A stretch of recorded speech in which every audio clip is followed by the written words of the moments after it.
Hi there, I'm Ava.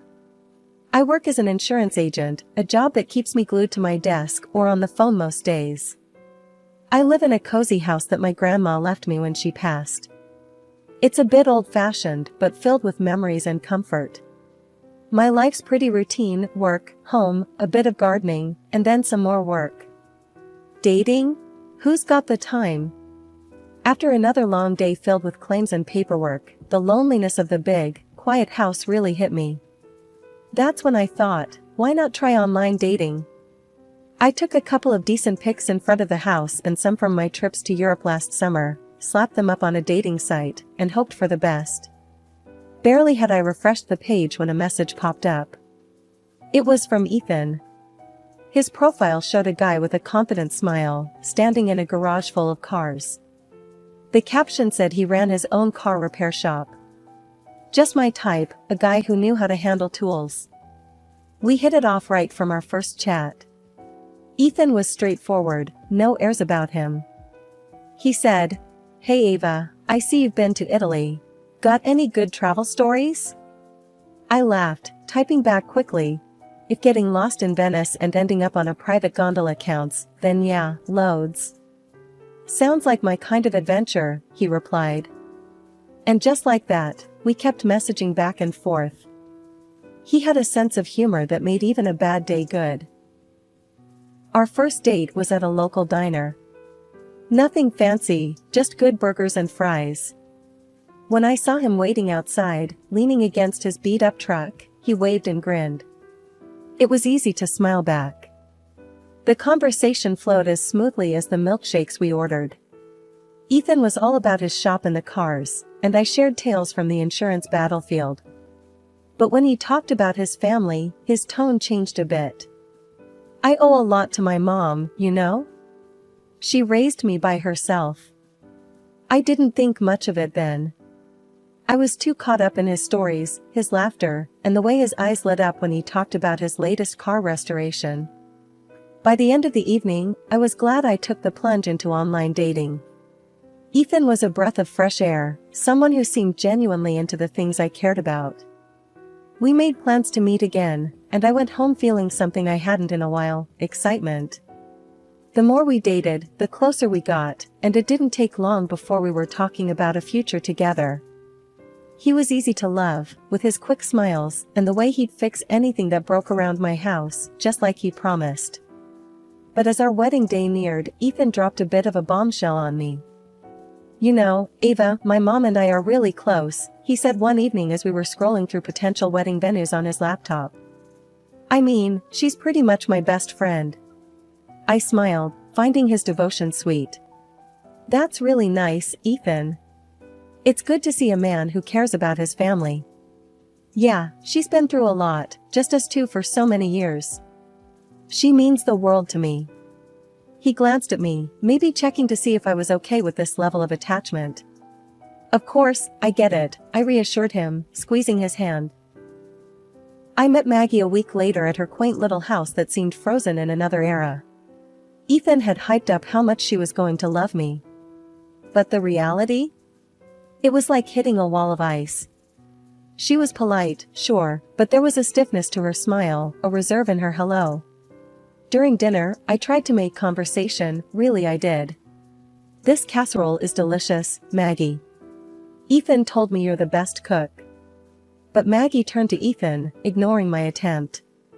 "Ethan, did you look into that garage space for rent down by Baker Street?" I sat there, stirring my food around the plate, feeling more like a spectator than a part of the family. It didn't get any better as the night went on. Each attempt I made to draw her out was met with brief answers and swift diversions back to Ethan. On our drive home, I couldn't help but express my frustration. "Does your mom not like me?" I felt like she didn't really want to talk to me at all tonight. Ethan was quick to defend her. "Nah, she's just not very good with new people. Give her time, she'll warm up to you." I wanted to believe him. I really did. So, I brushed it off and focused on the wedding plans. But every visit after that was a repeat performance. Maggie's warmth surfaced only when she wanted to know about my financial stability or the house I lived in. So, Ava, Maggie began one afternoon, a sudden interest lighting up her face as we discussed the wedding guest list. This house you live in, it's the one you inherited from your grandmother, right? Yes, it's been in the family for years, I said, cautious, but trying to keep the conversation friendly. And I suppose you have everything sorted out with your finances? Savings and such? Her eyes were sharp, assessing. I stiffened, feeling like I was under a microscope. Yes, I've been very careful with my finances. That's good, that's good. It's important to have a solid foundation, especially in a marriage, she added, her gaze flickering between Ethan and me. The conversation drifted back to mundane wedding details, but the seed of unease was planted. Maggie's questions lingered in my mind, painting my thoughts with doubt. What was her angle? Was she just being overly protective, or was there something more calculating beneath her questions? Ethan seemed oblivious to these subtleties, always smoothing over any awkwardness with a joke or a change of topic. Mom's just being mom, he'd laugh whenever I brought up how she made me feel. As the wedding day drew near, the excitement I felt was tinged with nerves, not just about the big day, but about everything that was becoming increasingly complicated with Ethan's family. A question that had been nagging at me finally slipped out one evening while Ethan and I were checking off items on our to-do list. Ethan, how come your dad isn't on the guest list? I asked, trying to sound casual, but I was genuinely curious. He looked up from his list, a frown briefly crossing his face. My dad? Ava, he left us when I was just a kid. He made his choice, Ava. I don't see any reason to drag up the past now. I nodded, respecting his feelings, but something didn't sit right with me. It felt like there was more to the story, and on a whim, I decided to dig a little deeper. Using a bit of my insurance sleuthing skills, I managed to find a contact number for Ethan's dad, Michael. The next day, while Ethan was at work, I made the call, my heart racing as it rang. Hello? The voice on the other end was cautious, reserved. Hi, Michael? My name's Ava. I'm Ethan's fiancée. We're getting married soon, and I thought you should know. I stumbled through my introduction. There was a pause, a heavy silence that made me think he might just hang up. But then he spoke, his voice laced with a mixture of surprise and something else I couldn't quite place. Ava, that's news. But listen, I think it's best if I stay out of it. Ethan's made it clear he doesn't want me in his life. His words were calm but firm, yet he added something that sent chills down my spine. Just be careful, Ava. With him and his mother. There's more going on there than you might realize. I stood there for a moment, phone in hand, bewildered. Was he just a bitter ex-husband and father, or was there really something I needed to be wary of? Shaking off the unease, I decided he must just be a little out of his mind, as Ethan had implied. The wedding day arrived, and it was like a dream. Everything was perfect, from the weather to the flowers. But even the most beautiful day couldn't keep the shadows at bay. Maggie, Ethan's mother, was a force to be reckoned with. From the moment the ceremony started, she was ever present, hovering close to Ethan, adjusting his tie, whispering in his ear. At the reception, I hoped we could finally have our moment, but Maggie had other plans. When it came time to cut the cake, she brushed past me, a tight smile on her face. I'll handle this, dear, she said loudly enough for nearby guests to hear. I am the main hostess, after all. I watched, stunned, as she took the knife and started slicing the cake, her other hand possessively on Ethan's shoulder. The guests clapped, but the applause felt hollow. I felt more like a guest at my own wedding than the bride. Throughout the evening, Maggie made sure to position herself prominently in every photo, always inserting herself between Ethan and me. Her laughter was forced, her joy seemingly more about her victory in maintaining control than about our happiness. Ethan and I settled into my grandmother's house. Everything was going smoothly, or so I thought, until the dynamic shifted dramatically with Maggie's regular intrusions. Every weekend, we'd go over to Maggie's for dinner, and it was like stepping into a minefield. She was all sweet smiles to Ethan while serving up a side of snide remarks to me. Ava, try the roast. You might learn a thing or two about cooking. she'd say, her voice dripping with a sarcasm that made my skin crawl. Ethan would just chuckle, clueless, or maybe just unwilling to catch the barbs. Mom's right. Nobody cooks like her. He'd laugh, completely missing the tension. One Sunday, as she filled Ethan's plate with a heap of mashed potatoes, she shot me a look that could chill coffee. Darling, make sure Ava takes some notes. She might finally get it right. Ethan roared with laughter, not seeing the hurt in my eyes. Good one, Mom. 3 months into our marriage, I came home from work to find Maggie on my doorstep, her suitcases piled beside her like some fortress wall. Ava, dear, I'm feeling unwell, and it's just not safe for me to be alone anymore. I hope you don't mind if I stay here for a while. Before I could even process the request, Ethan came rushing over, wrapping his arms around her. Of course, Mom. You're always welcome here. Just like that, she moved in. It was as if I had no say in my own home. Maggie took over the house with an iron fist and a velvet glove for Ethan. She did nothing around the house, claiming her health was too frail, leaving me to pick up the slack. My home quickly felt more like a prison, and Maggie was the warden. In the evenings, the living room turned into their private club. They'd watch TV together while I was left to my own devices, feeling more like a ghost than a wife in my own home. Weekends were even worse. They'd go shopping without me, as if I didn't exist. One evening, I gathered my courage at dinner. As we sat at the table, I tried to keep my voice steady. Maggie, do you have any idea when you might be feeling better? To maybe go back home? The room fell deathly silent. Ethan's fork clattered to his plate as he stared at me, his face contorting in anger. Are you trying to kick my mom out? He exploded, his voice filling the room with a cold fury I hadn't seen before. No, Ethan, that's not what I meant. I was just asking because. But he didn't let me finish. He stormed off to his room, slamming the door behind him.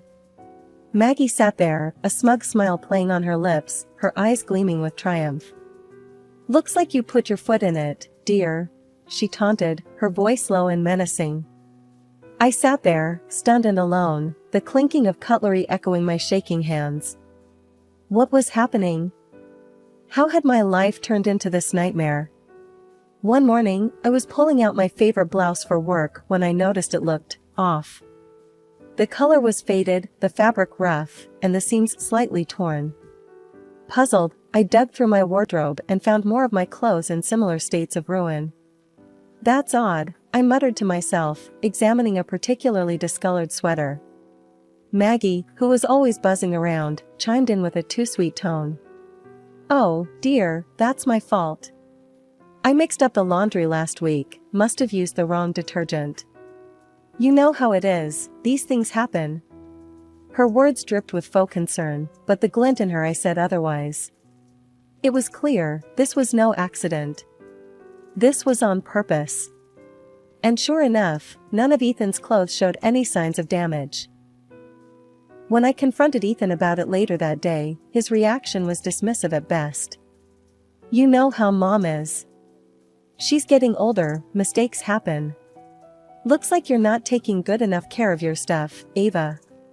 His words stung, and I felt a cold realization settling in. I was alone in this. As days turned into weeks, more of my things started to mysteriously deteriorate. My favorite lipstick found smashed, my skincare creams diluted, Maggie's tactics grew bolder. The strain was unbearable, and one evening, I couldn't hold it in any longer. Ethan, this can't be a coincidence anymore. Your mother, she's doing this on purpose. She's ruining my things. I exclaimed, my voice tinged with desperation. He looked at me, his expression unreadable. Then, after a moment, he sighed. Look, Ava, maybe you need a break from all this stress. Hey, I know, I've got just the thing. I got us a gift, a weekend trip, a mountain hike. It'll be good for you. My heart lifted at the idea. Really? Just the two of us? That sounds wonderful, Ethan. His face shifted uncomfortably. Well, actually, I was thinking, It could be a great chance for you and Mom to patch things up. She's excited about the trip too. My heart sank. You want me to go hiking with your mother? After everything? It's either that or you don't really care about making our family work, he shot back, a harsh edge to his voice that I hadn't heard before. I was trapped. So, I agreed, defeated and utterly drained. When I told Maggie, her response was unnervingly cheerful. That sounds lovely, dear. We'll have such a good time. She beamed, her satisfaction evident. That night, as I packed my backpack, the weight of what lay ahead felt heavier than any mountain gear. The thought of spending days in the wilderness with Maggie was daunting. The morning of the hike was crisp and cool, the air fresh with the scent of pine and earth. As we set out with our group, Maggie seemed unusually pleasant, chatting with other hikers and even sharing jokes. For the first few hours, everything went smoothly. The scenery was breathtaking, with vast landscapes stretching out under a brilliant blue sky. Maggie kept pace and didn't complain, which eased some of my tension. Maybe, just maybe, this could be a new beginning for us. However, as the terrain became more challenging, Maggie began to slow down, her breaths turning heavy. Ava, darling, I need to rest for a bit. Go on, I'll catch up. She gasped, stopping to lean against a boulder. I'll stay with you for a bit. We can go slow, I said, settling next to her. After a short rest, we attempted to catch up with the group, but Maggie's pace was slow, and it wasn't long before we were alone. The sounds of our companions faded into the distance. How far do you think they've gone? Maggie asked, her voice tinged with worry.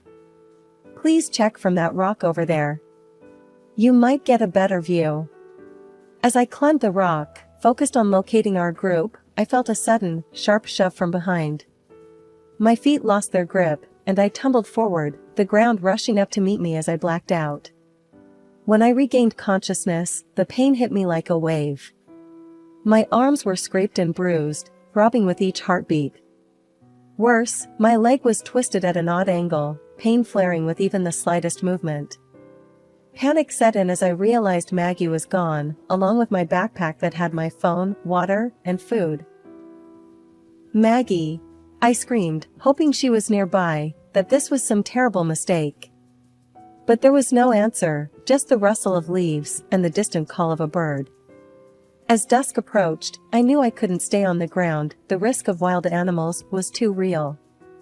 Wincing with every movement, I managed to pull myself onto a large rock, where I spent a chilling, miserable night, shivering and waiting for dawn. At first light, I forced myself off the rock, pain shooting through my leg. I had to find our trail, had to get back to where the bus would meet us. Every step was agony, but the thought of being left behind drove me forward. Hours passed, each one a test of my will. Finally, I heard voices. A group of hikers appeared like a mirage through my tears of pain and relief. Help! Please, I need help! I cried out, my voice hoarse. They didn't waste time with more questions. One of them radioed for help while the others made me as comfortable as they could. Eventually, rescue services arrived, and I was transported to a hospital, the pain a constant companion. I woke up to the sterile whiteness of the hospital room, the beeping of machines punctuating the silence.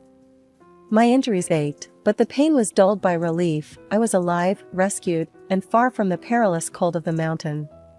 Tears of happiness rolled down my cheeks, not just from the pain, but from the sheer joy of survival. With trembling fingers, I reached for the phone on the bedside table. My first call was to Ethan. My heart pounded as I dialed the number from memory, rehearsing the words in my mind. He needed to know the truth about his mother, about what happened. Ethan, it's me, I started, my voice quivering. I need to tell you something important. Your mom, she pushed me off a rock and left me there. His response came fast and fierce, a torrent of anger that I hadn't anticipated. You're lying, he yelled into the phone. My mom told me everything. She said you abandoned her up there and faked your injuries. How could you accuse her of such a thing? I'm not lying, Ethan. It's the truth. She left me there alone. My plea cracked with emotion. You're just trying to tear us apart. I can't believe you'd stoop this low. You know what? I don't want to see you. I want a divorce. His words were like daggers, and before I could respond, he hung up. Stunned, I lay back against the pillows. His words echoed in my mind, a harsh reminder of the tangled web I was caught in. As I processed the shock, a thought surfaced, the warnings from Ethan's father, Michael. Maybe he would understand, maybe he could help. I found his number and dialed with shaky hands. Michael, it's Ava. I need to talk to you, it's urgent, I said as soon as he answered. He was at the hospital within the hour, his expression grave. We sat in the small, cramped space of the hospital room, and I told him everything. Michael listened intently, his brow furrowed in concern. When I finished, he sighed deeply. I've always known she was too attached to Ethan, but this is something else. She once tried to harm me too, did something to my car brakes. Wanted Ethan to have everything. Why didn't you go to the police? I asked, my voice barely above a whisper. I had no proof, just suspicions. Nothing concrete enough to take to the authorities, he explained, his voice heavy with regret. We need to do something, Michael. We can't let her get away with this, I insisted, the resolve hardening in my voice. That night, lying in the dim glow of the hospital room, I called my mother. It took some persuasion, but she agreed to play a part in the plan we were forming. Mom, just casually mention to Ethan that I'm dying. Say the injuries were worse than they thought. I instructed her, my voice low. The morning after my call with my mother, the hospital room's door swung open. I braced myself as Ethan and Maggie strode in, their faces a mix of faux concern and barely concealed eagerness. I lay there, my breathing shallow, feigning the brink of death as we had planned. Oh, Ava, you look terrible, Maggie said, her voice dripping with fake sympathy, but her eyes glinting with something akin to triumph. I moaned weakly, keeping my eyes half closed as Ethan hovered by the bedside, his expression conflicted but mostly impatient. Maggie leaned closer, lowering her voice, but not enough. Everything's going as planned, Ethan. Soon, all this, her house, her money, it'll all be yours. Ethan glanced around nervously before kissing his mother on the cheek. I'm so tired of all this drama, he muttered. It'd be easier if she just went quickly. My heart pounded at their words, a mixture of fear and fury coursing through me, but I held still, waiting for the final piece to fall into place. And to think, Maggie chuckled quietly, her cold breath brushing my face. It was so easy to push her off that cliff. She actually thought I was tired. And when I told the others she'd gone back on another bus, they believed it. That was the moment Michael chose to enter, his timing perfect. Got all that, have you? He announced loudly, holding up his phone, which had been recording their conversation. The color drained from Ethan and Maggie's faces as they realized what had happened. Ethan's mouth opened and closed, no sound coming out, while Maggie's initial shock quickly morphed into a scowl. She made a move as if to snatch the phone, but Michael stepped back, blocking her path. The police are on their way, Michael stated firmly. I sat up then, throwing off the guise of weakness. And here's something else for you, I said, holding out the divorce papers to Ethan. His shock turned to horror as he took the documents, his hands shaking. You'll pay for everything. All of it, I said, my voice stronger than I felt. Ethan turned to his father, desperation in his voice. You can't let them lock me up, Dad. You'd have no one left. Michael's expression was one of utter disdain. Actually, I will have someone. Ava's pregnant. And I will make sure my grandchild and Ava have everything they need. The revelation hit everyone like a bolt. Ethan staggered as if struck, his face ashen, while Maggie's eyes widened in disbelief. Before more could be said, the police arrived. They listened briefly to Michael's explanation, checked his recording, and then handcuffed Ethan and Maggie. As they were led away, the reality of their situation finally seemed to dawn on them. In the months that followed, the trial was swift. The evidence was undeniable, and both Ethan and his mother were sentenced to significant terms. The house became peaceful again, and with Michael's support, I prepared for the new life I was about to bring into the world. When my son was born, it was with a sense of relief and renewal. Michael was there, beaming, as he held his grandson for the first time. "He's going to have a good life," he promised, and I believed him.